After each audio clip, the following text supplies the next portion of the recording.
Neges bach nawr I rhieni'r babas. Helo pawb, gobeithio bod chi'n cadw'n iawn. Meddwl amdanoch a methu aros I weld pawb to wyneb wrth wyneb. Mae gweithgaredd heddi yn ymwneud â torri allan stribed o bobl.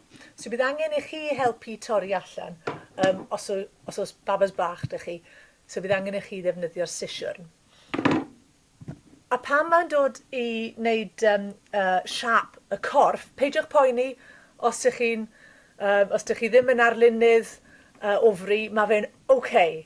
Dwi wedi wneud templad fan hyn. Dim rhaid iddyn nhw bod yn berffaith, ond dwi wedi wneud templad I chi gael defnyddio fel sail eich dolis papur. Mae yna un fan hyn wedi torri mas yn barod, so torrwch allan o gwmpas yr amlinelliad a ddefnyddiwch hwnna ar gyfer y concertinas I dorri mas y striben. Yr unig peth mae'n rhaid I chi wneud yn siŵr yw bod y dwylo neu'r breichiau yma yn ymestyn dros lle mae'r papur yn plygu. Os ydych chi'n torri trwy'r hynna, mae'r chain yn torri, so bydd rhaid I chi ddefnyddio bach o sellotape neu rhywbeth I gludo nhw nôl at ei gilydd. O ran papur, mae fe'n ddefnyddiol I gael striben hir o bapur, os ydych chi'n moyn wneud rhain yn sais digon mawr.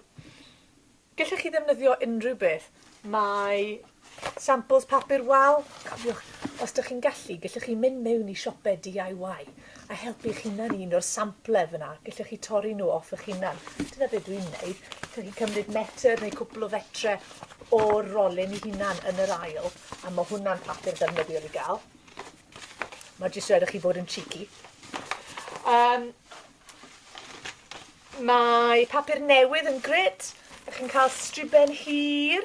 Peidiwch â phoeni bod e'n papur eitha flimsy a tenne. Gallwch chi gludo pethau ymlaen at hwnna. Mae stac yr enghraifft gen I fan hyn o hen cardiau Nadolig, penblwydd ac ati. Allwch chi reidio pethau fel na I torri siapau, a bydd hwnna'n neud y papur yn fwy trwchus.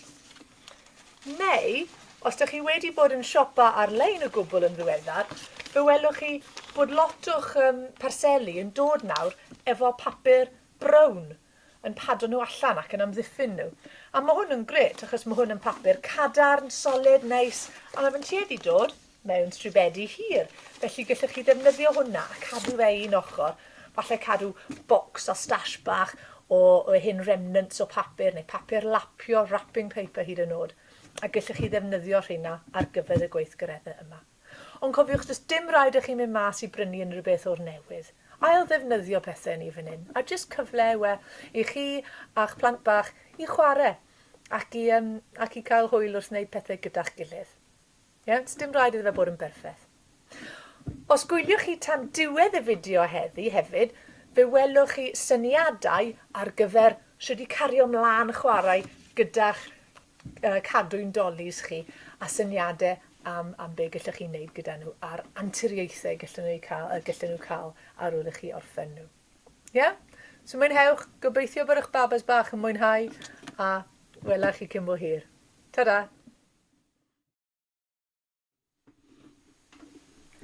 Helo Babas Celf, gobeithio bod chi'n hapus ac yn iach. Croeso I sesiwn arall ar y bws gyda fi. Mae hi wedi bod yn gwyntog ac yn lif. Mae hi wedi bod yn bwrw glaw trwy'r wythnos yma wythnos hyn. Felly dyn ni wedi bod tu fewn yn darllen ac yn chwarae. Beth ydych chi wedi bod yn wneud? Chi wedi bod tu fewn hefyd yn darllen ac yn chwarae?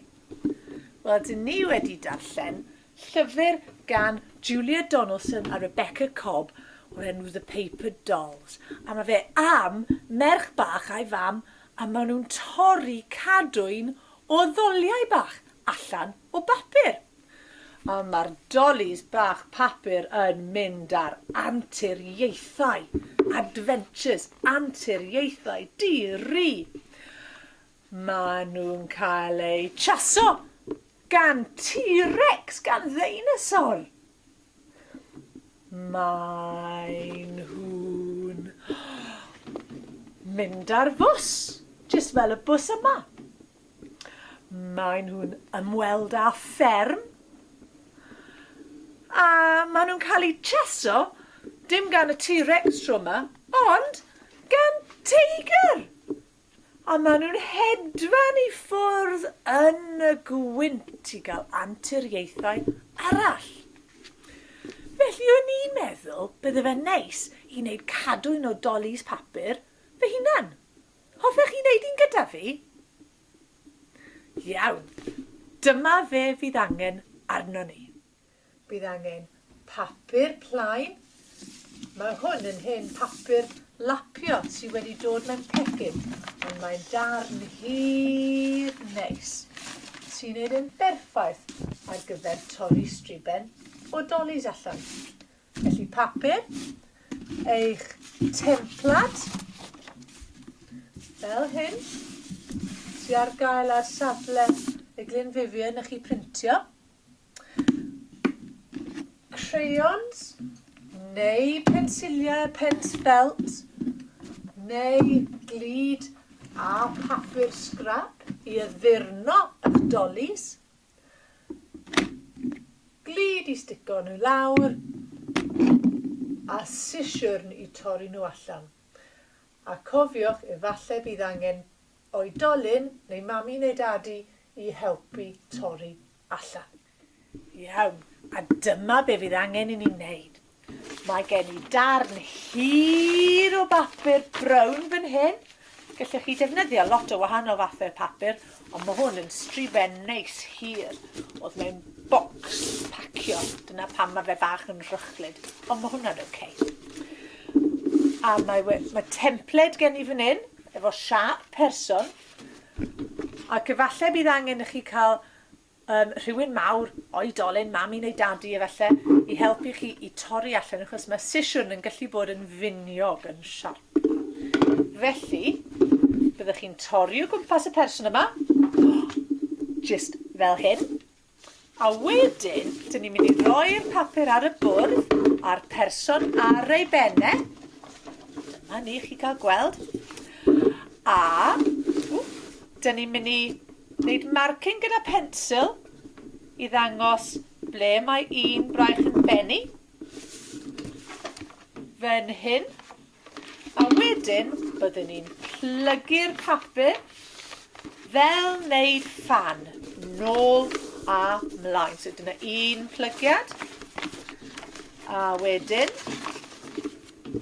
ni'n checo bod y dyn dal yn ffito arno fe, bod y siap dal yn ffito arno fe. Dyna ni. A newn ni plygu fe ffordd na. A nôl eto, mae hwn yn tricky achos mae'r papur mor hir fan hyn. Nôl fyna, a wedyn, newn ni plygu hwnna jyst nôl fyna. Ond does dim digon o papur fan hyn i gael person. Nawr, rwy'n mynd i rhoi'r templad ar ben y papur fan hyn a defnyddio pen neu pensil i fynd o'i gwmpas e. Nawr, a mae hwn yn bwysig, dydyn ni ddim am torri lawr fan hyn. Mae rhaid i'r breichiau i mynd dros yr ymyl, neu fydd y cadwyn yn cwmpo i ddarnau, a bydd lot o bobl yn unigol gyda ni. Felly, rwy'n mynd i mynd lan y braich fan hyn, ac yn ymestyn ychydig fan hyn, jyst i mynd i ymyl y papur. Lawr y braich arall, a lawr un coes, a rownd y troed. A lawr y goes arall, a rownd y troed fyna, lan y corff, a lawr y braich. A dyma ni. Dyna siap y person ar y papur. Nawr, eto, gyfynnwch chi mami neu dadi neu rhywun i helpu chi gyda'r torri. A dyn ni'n mynd i torri lan y braich. Cofiwch, dim ar hyd lle dyn ni wedi plygu'r papur. Dim ar hyd fyna. Rownd y pen. Wii, rownd y pen. Wwpa. Peidiwch poeni os dydych chi ddim yn torri'n berffaith. Mae hwnna'n oce.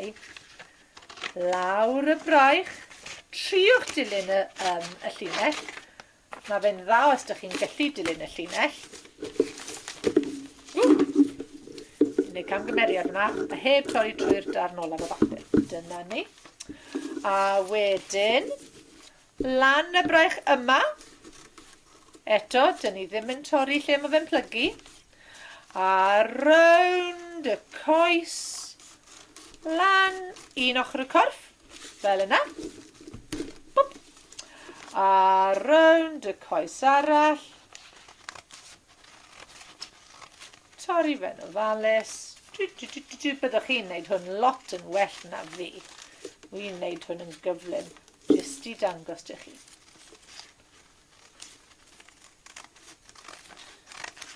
Lan fyna, a wedyn torri lan y braich fyna.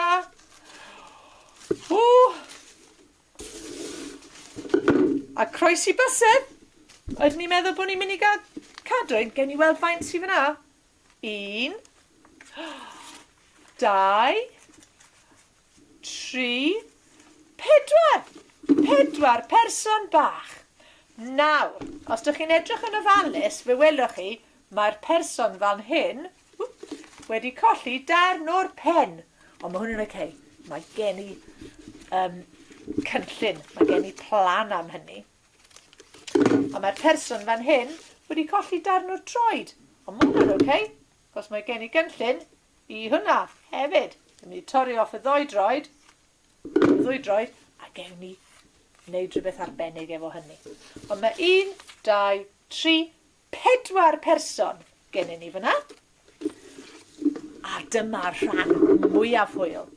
Mae gen i pensiliau a pens ffelt fan hyn. A crayons fan hyn. A paint. A glud. A lot o darnau scrap o bapur tissue, papur lapio a hen cardiau pen-blwydd fan hyn.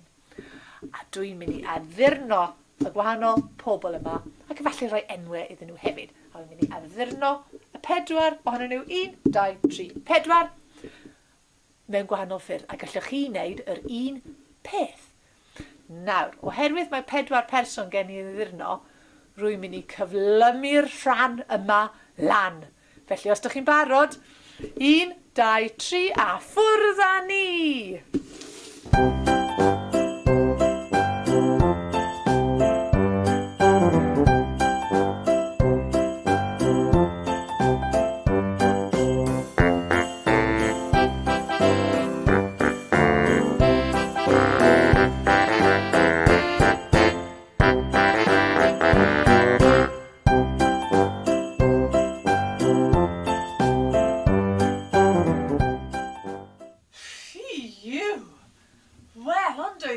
Brysur out, babas. Ond, edrychwch beth sydd gen i ni. Mae 1, 2, 3 a 4 doli papur gen i ni. Mae'r un yma yn cario teddy bear. Mae'r un yma yn gwisgo shorts coch hyfryd. A'r un yma yn cael crys tie-dye gwyrdd. A'r un ar y pen fan hyn yn cael gwallt mawr, crazy hwyl, sgert mawr a balloon. Sgwni beth fydd eich dolis papur chi yn edrych fel?